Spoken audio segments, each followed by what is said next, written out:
വയനാട് കൽപ്പറ്റയിൽ മാരക മയക്കുമരുന്നായ ഹെറോയിനും കഞ്ചാവുമായി 3 പേർ പിടിയിൽ. മലപ്പുറം കൊണ്ടോട്ടി സ്വദേശി മുഹമ്മദ് ആഷിഖ്, ജംഷാദ്, തിരൂരങ്ങാടി സ്വദേശി ഫായിസ് മുബഷീർ എന്നിവരാണ് പിടിയിലായത്.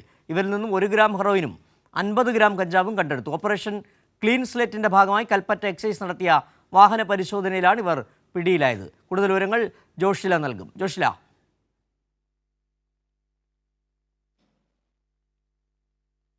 അതിമാരക മയക്കുമരുന്ന് വസ്തുക്കളായ ഹെറോയിൻ അടക്കമുള്ള ഉൽപ്പന്നങ്ങളാണ് ഇവരിൽ നിന്നും കണ്ടെത്തിയിട്ടുള്ളത്. Malappuram Kondotty Kuzhimanna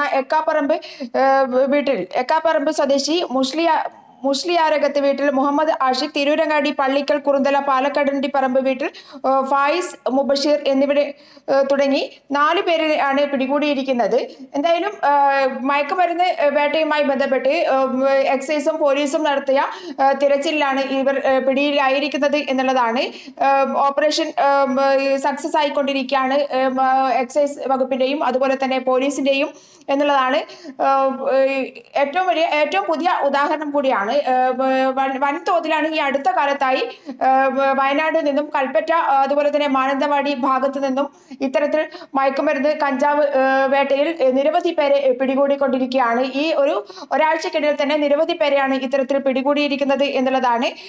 excise circle inspector Sharafuddin ടിയും സംഘവും കൽപ്പറ്റ ജനമൈത്രി ജംഗ്ഷനിൽ വെച്ച് പുലർച്ചെ നടത്തിയ പരിശോധനയിലാണ് ഇത്തരത്തിൽ മയക്കുമരുന്ന് പിടികൂടിയിട്ടുള്ളത്.